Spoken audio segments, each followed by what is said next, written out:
I don't know what possessed me to post this, but here goes. First off, this is a true story. Not a story that's scary because it's labeled as true. This story is about drug addicts and ghosts. So, rewind a handful of years back to 14 years old me and my best friend at the time. We had been goofing off all day outside because it was the summer, and we finally decided to come back in to the safety of the air conditioning. We had the kind of dynamic that when you started laughing, it would get progressively worse until your belly was shaking, and your lungs were begging for air. This is relevant because while we were enjoying the warm, really bright, sunny afternoon, we heard something that made us instantly go dead silent. As we were laughing in a fit of hysteria, suddenly, a very clear male voice laughed what sounded like behind us. Bear with me here if you don't believe in ghosts, because this is just half of the story.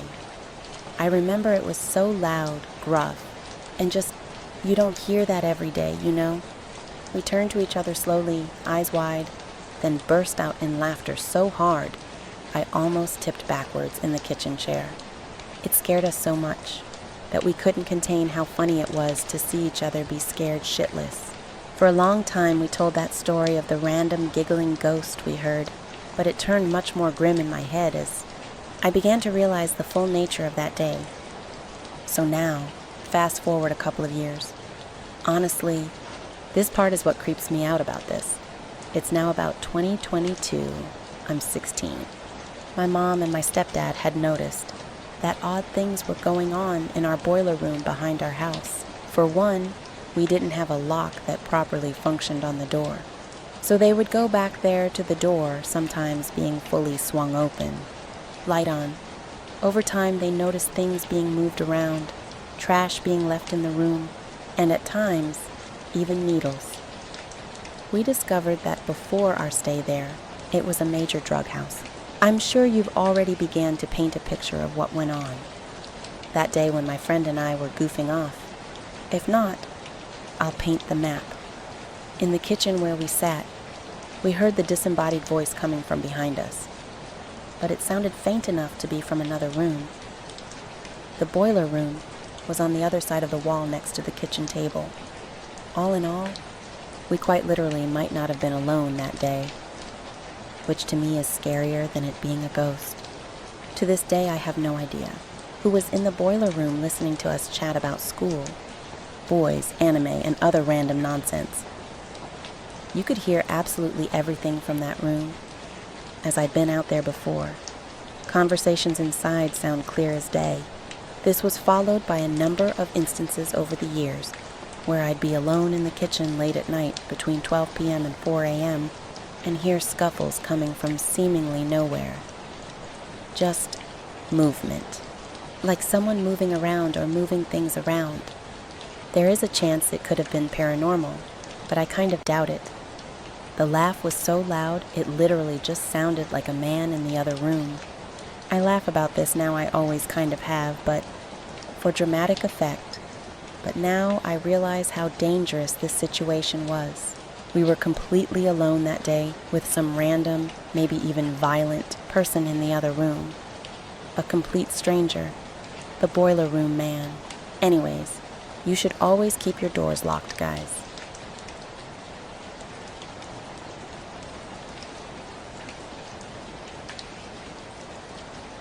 For the background, I'm deaf. I have hearing aid and cochlear implant. Due to years of speech classes, I can talk and use sign language. Anyway, when I was in 5th grade, me and my grandma moved to a complex house. We live above while her boyfriend lived below. It was a cute small apartment with 2 bedrooms, a bathroom, and had a window that overlooked the driveway. And there's a door in the kitchen that goes up to the attic. Just a few weeks after we moved in, my grandma have an old radio station on the table in the kitchen, and it doesn't work, but she likes it, so she used it for decoration.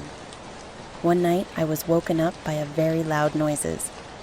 I have little bit of hearing left in my left ear, so I could hear it but couldn't make out what it was. I saw my grandma rushing down the hallway, and so I follow her into the kitchen. The radio's light was on, like greenish light, and it sounded like static. She couldn't turn it off and signed to me to unplug it. I checked. It wasn't plug-in. It finally stopped a few minutes later. Around Thanksgiving, me and my grandma went up to attic to get some Christmas stuff.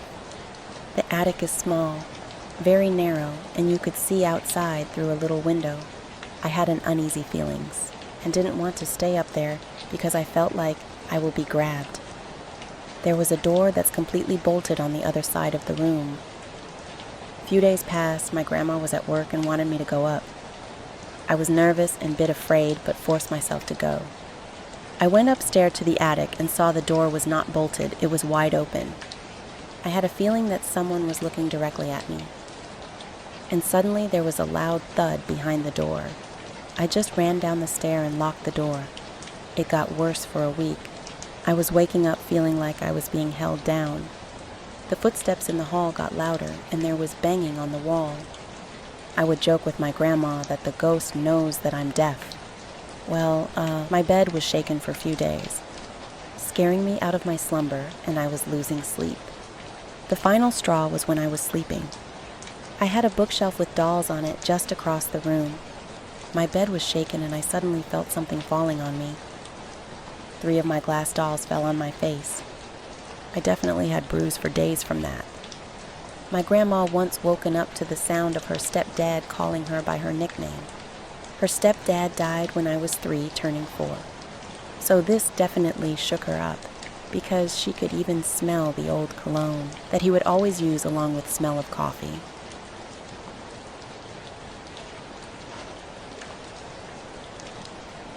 This had happened to me about 6 years ago. I was doing my usual routine of walking around town for a few hours, as I enjoyed walking, and I was getting my steps in for the day. I'd always start from my house, walk around town for a few hours, then turn around and head back home. I'd always go walking around noon or an hour or two later at the latest. My walks would start at 11 a.m. at the earliest, or 2 p.m. at the latest. This day in particular, I had a bunch of things to do, so I was unable to go out walking before noon. I'd eventually finished up everything that I needed to do, but it was already in the mid to late afternoon. I checked the time, and it was almost 3 p.m. I debated whether or not if I should go walking or if I should go tomorrow instead. Since I had nothing going on the next day, I said fuck it and decided to go for my walk.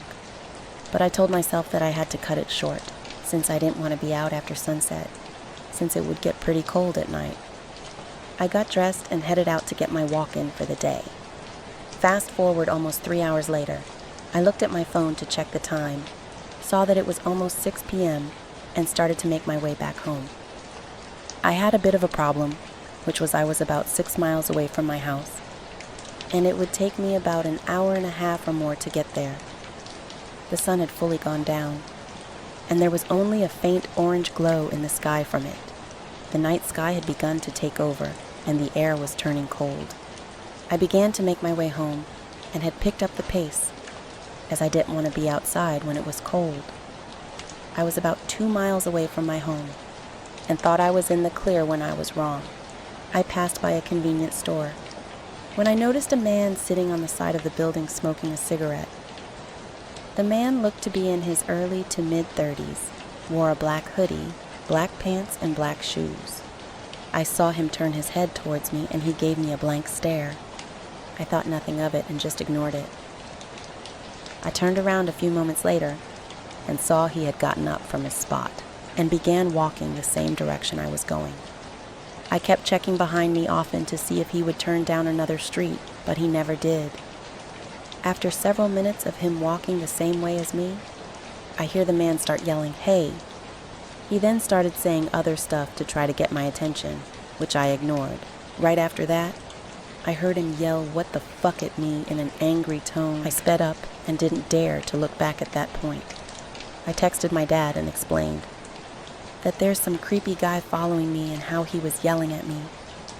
My dad replies asking me how far I am, and I say about less than a mile away. He replies back that to keep walking, don't worry, and that he'll come and get me in the next few minutes. I turned behind me to see if he's still following as he stopped yelling, and he was, unfortunately.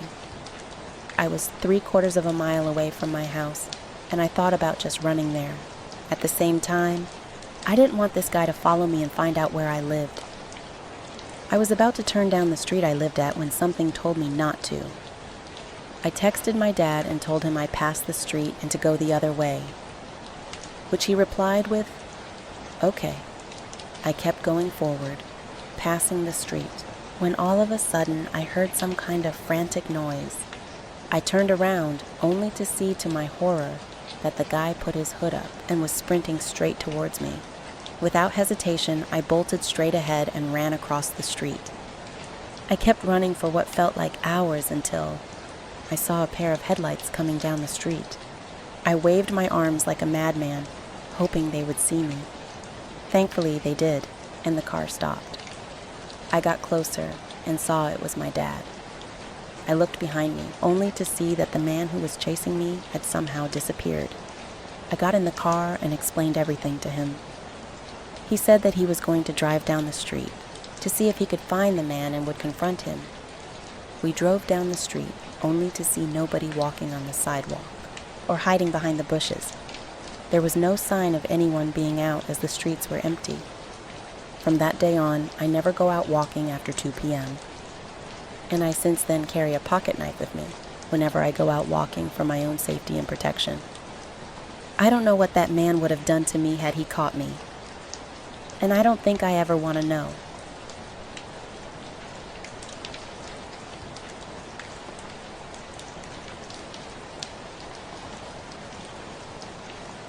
Me and my friends recently visited Vegas for our little break. We like to think it wasn't going to be anything too crazy, just some gambling and hookers. I'm kidding, but we wanted to have fun since this would be our first visit there. So at first we did the usual, lost some money, and then more money on knickknacks and food. By our 3rd day there, I was getting a little bored. We'd seen most of the shows and almost everything they had for us to do. The day before our last day, I was on YouTube and saw a documentary-style video on the Vegas sewer system and the people who live there. Basically, Las Vegas has these sewer outlets for rainwater. It's supposed to be there to prevent flooding, but the homeless population have made it their home. I got the bright idea for us to smoke some weed and go exploring.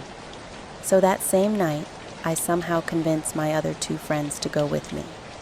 After some back and forth, they say screw it and we head out. Didn't take too long for us to get to one of those outlets. Shit was covered in graffiti, but you could tell people stay there. Tampons, used toilet paper, yeah, all of the above. It was empty and dark, but hell if we weren't going to go in there. We walked for a good minute, passing the joint and trying to scare each other.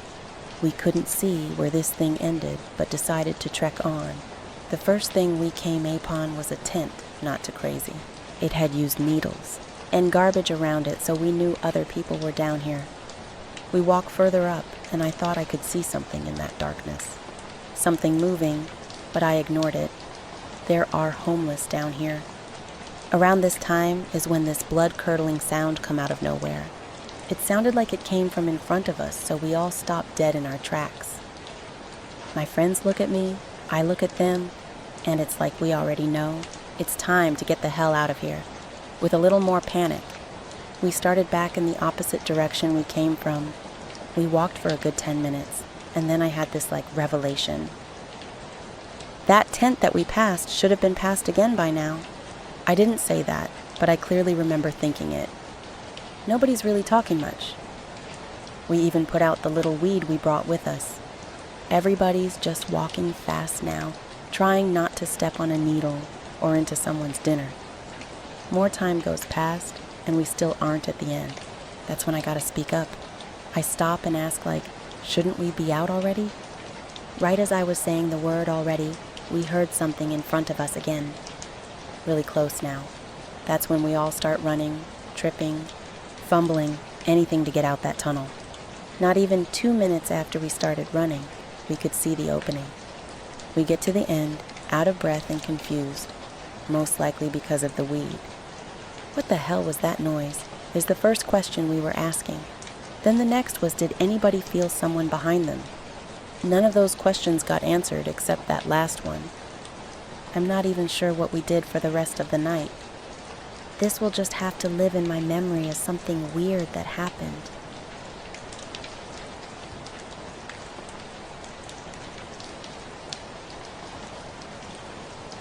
I'm a vet, and without going into too much detail, nothing throws me off. I've seen the worst, and the only thing that gets to me now are my random nightmares. So I just got off work, coming back home on Halloween Day. I wasn't really tired, but also not in the mood for trick-or-treaters. I don't decorate on purpose just so the kids on my block know not to come to my house. Don't want to be bothered. I took a shower, ate dinner, and had my drink for the night. Around, I'd say, 11 or 12, I hear this loud banging coming from my front door. Now I'm irritated. Whoever was on my porch sounded like they were going to break the damn door down. Half drunk, I go look out the window. Memories a little foggy, but I thought I saw someone standing near my walkway. I opened the door, yelled out something like, "Who's there?" and slammed the door back. I'm really heated now. A couple hour passes and that same heavy pounding came from the front of the house. My patience has run out now, so I grab my shotgun and go to the door. I peek out the window and see this kid standing at my door this late into the night. Not gonna lie, I let my guard down. Felt kinda bad for the kid too. I mean, it's late. I don't see any parents, so what the hell was going on here? Putting my gun down, I open the door and get a better look at him. This kid looked like he had his school clothes on, but he had this scary-ass mask on. If any of you have seen that movie From Dusk Till Dawn, his mask looked just like Frost's face when he turned into a vampire. Okay, weird, but I could tell it was a mask. I can't remember what I said beat for beat, but the kid didn't answer anything I was asking him. At the end of my questions, I say something like, "It's getting pretty dark, kid. Why don't you go home, man?" Now, when I say this, the kid just stands there silent. I thought about calling the cops, but by this time I'm feeling that brandy. I sorta turn the kid around and say go home. I would have helped more, but like I said, I was drunk. None of that shit mattered anyway, as I was about to find out. I close the door, hop in my bed, and get some rest. Sometime in the morning, that same crazy knocking happened. I shoot up out of bed, and the first two things I notice is I'm sweating. For some reason, I'm scared, or like, I feel scared, and the house is dark. Grab my gun again and head to the front door. This time, nobody was outside. This is when that panic attack started to kick in. I ran downstairs to go flip the lights back on, and nothing was blown. No noise, no knocking, just a dark house. I go to my neighbors and their lights are on. So I make a call to the power company. Out of all the houses on my block, mine was the only one to lose power. Nobody else's. I couldn't help but think of that kid. I don't know, maybe he did something. But for sure, I've never been unsettled by something like that outside of combat.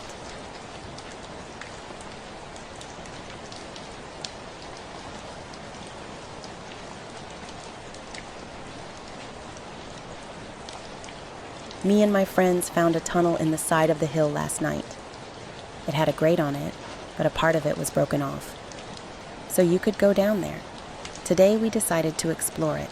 It definitely wasn't a tunnel for stormwater or sewage, as it was square about 5 feet. All three of us dropped down into it and started walking forward. There was some graffiti at the start, but at about 100 feet in, there was none whatsoever, which in hindsight was extremely unsettling. We had brought some powerful flashlights, but we were still barely able to see past 15 feet in front of us. On the way in, we heard some metallic clangs in the distance, but we decided it was just a car running over a manhole. The first stretch was about a 200-300 foot straight shot made entirely of cement. Then there was a right-hand turn, and we saw the ceiling changed from cement to sheet metal with screws poking out from it. There was another roughly 150-200 feet of tunnel before a left-hand turn. Once we made the turn, we saw after about another 100-150 feet of tunnel that opened up into a room.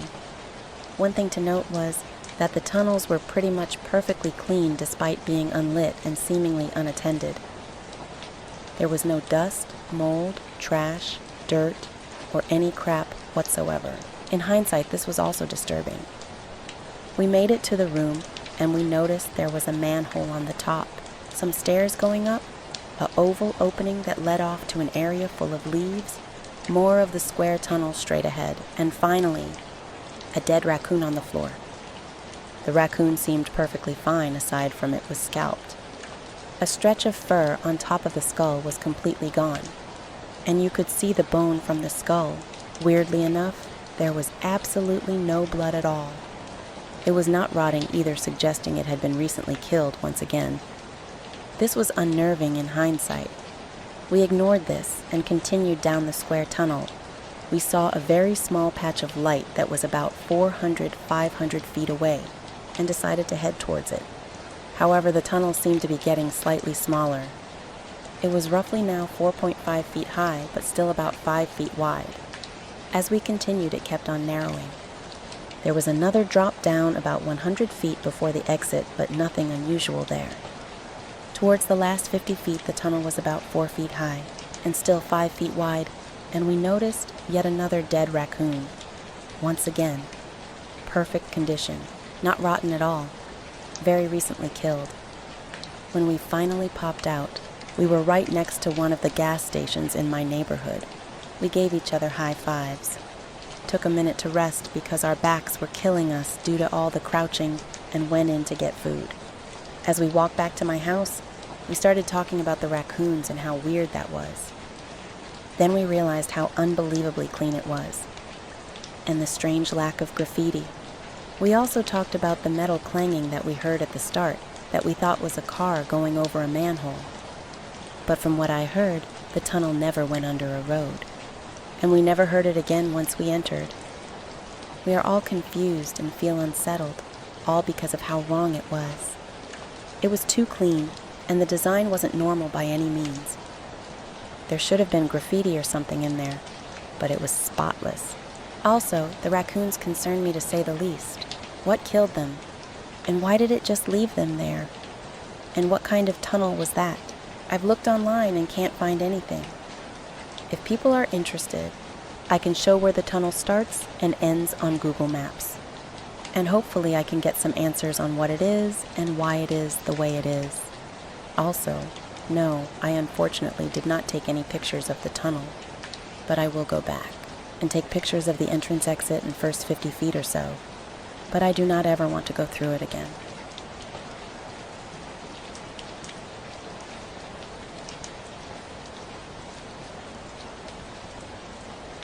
When I was 8, my family moved into a giant house that was far too big.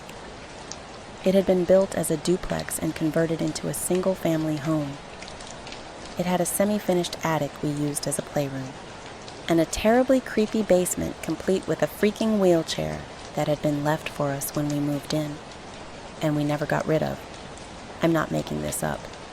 There was an unsettling secret passage narrow staircase that descended from the second floor to the basement, presumably so the original second-floor tenants could have access to the basement.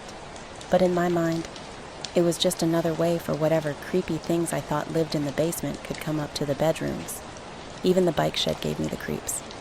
I remember from an early age I did not like being in that house.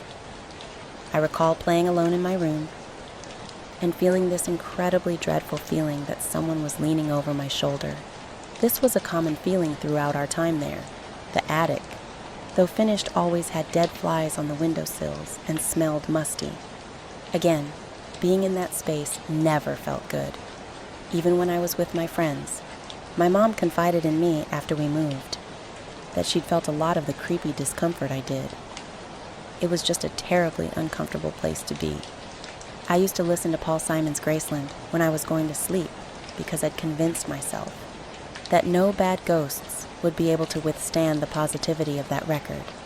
One night, I'd had a nightmare, so as usual, I crept into my parents' room. But when I opened the door, I saw the silhouette of someone, standing kind of half-cockled to the side, facing out their window. Their hair was kind of messy, and I figured it was my mom. My parents rarely let me get into their bed if they were awake, so I snuck back into my own bed.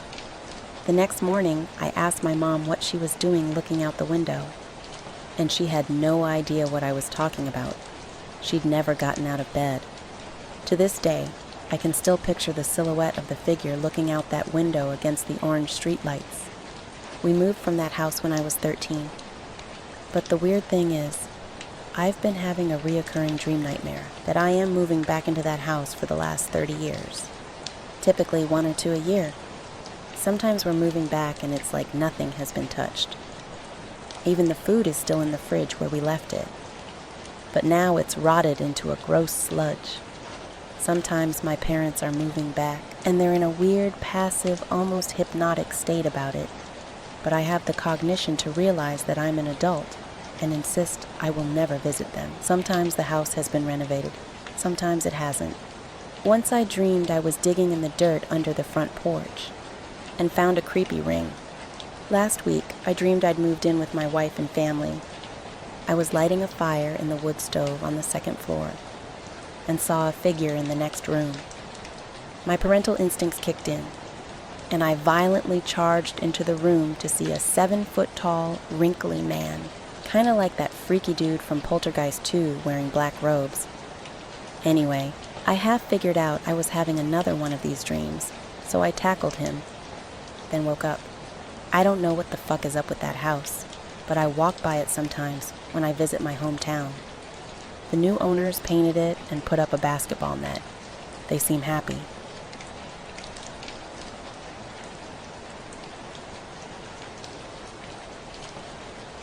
I just turned 37.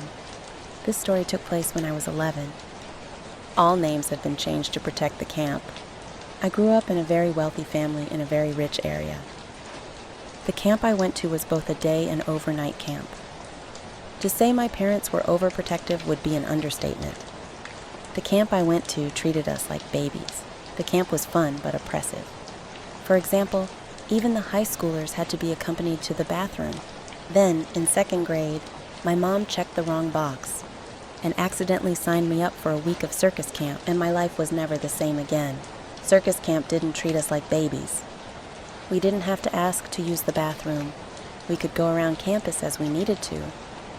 And we didn't need staff up our ass every second of the day. Instead, they trusted us maybe a little too much and treated us as competent people.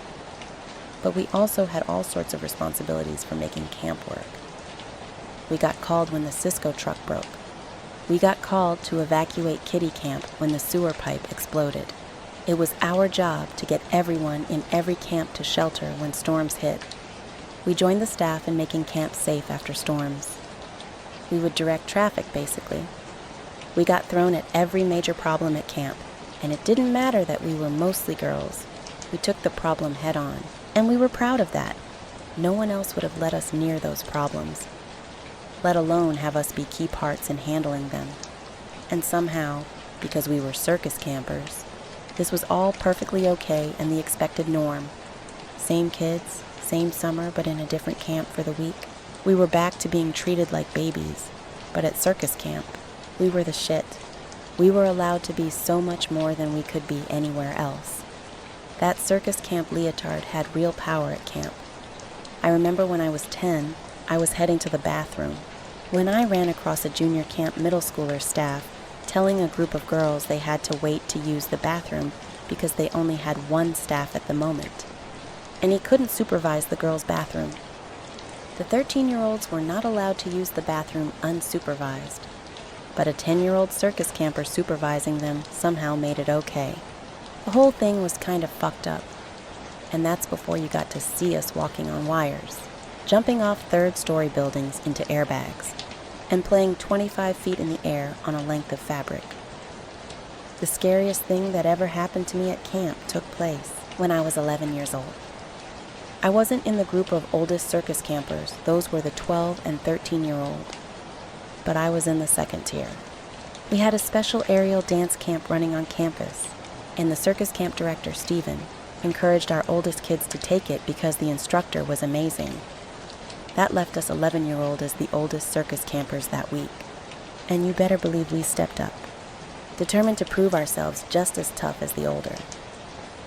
Kids were being tough was part of every circus camper's identity. On the second day of camp that week, the overall camp director, Thomas, came to us because a 4-year-old kitty camper, Nancy, was missing. Stephen called us all over and told us what was going on.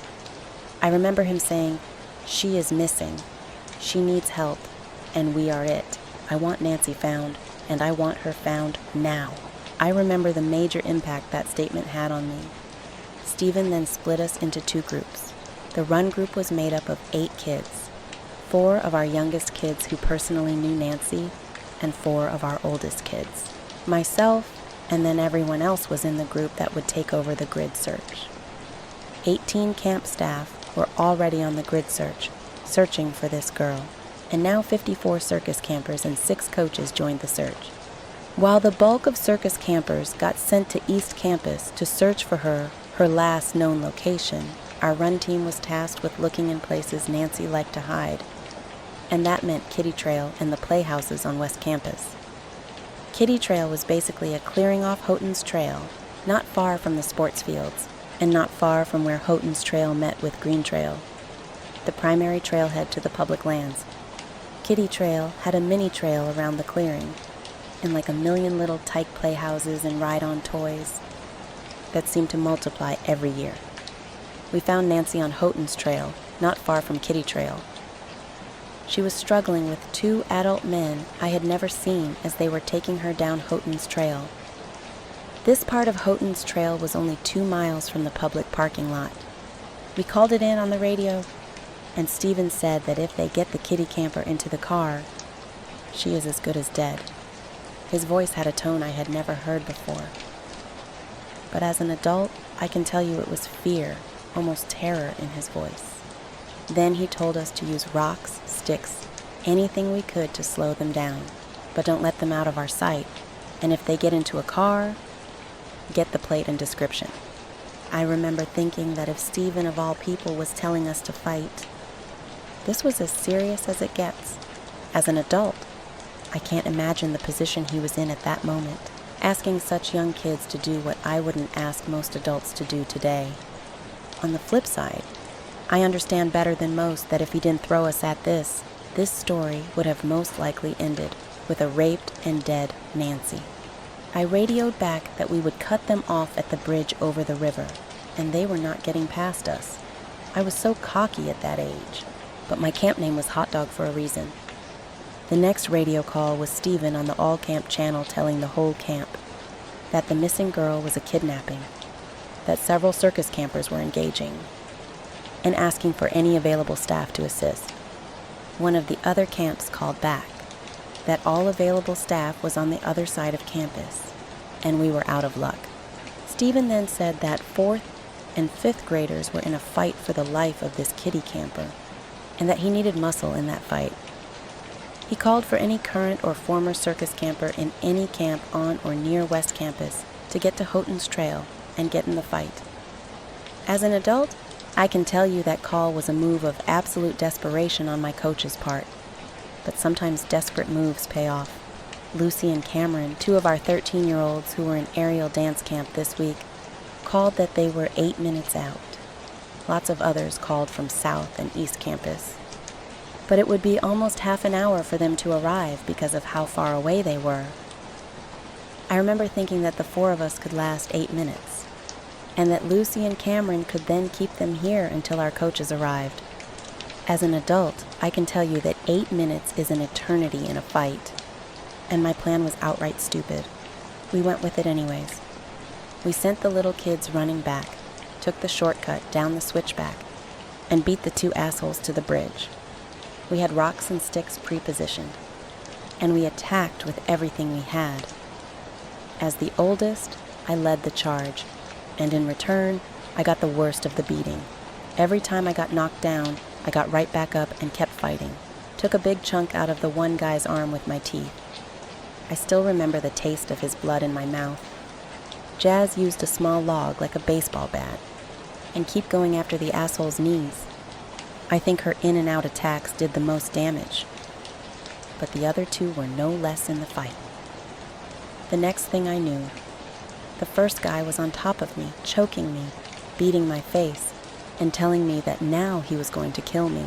I see dust coming off the trail behind him, and I just start laughing.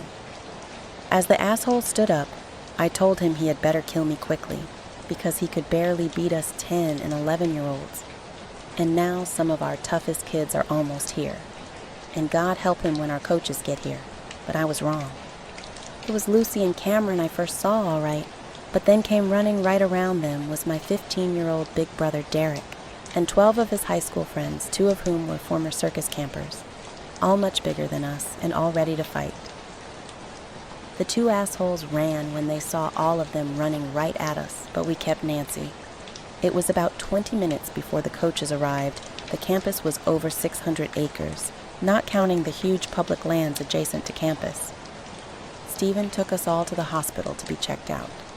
Everyone else had only a few bruises. But I guess my face was more swelling than face. I had to have my nose reset.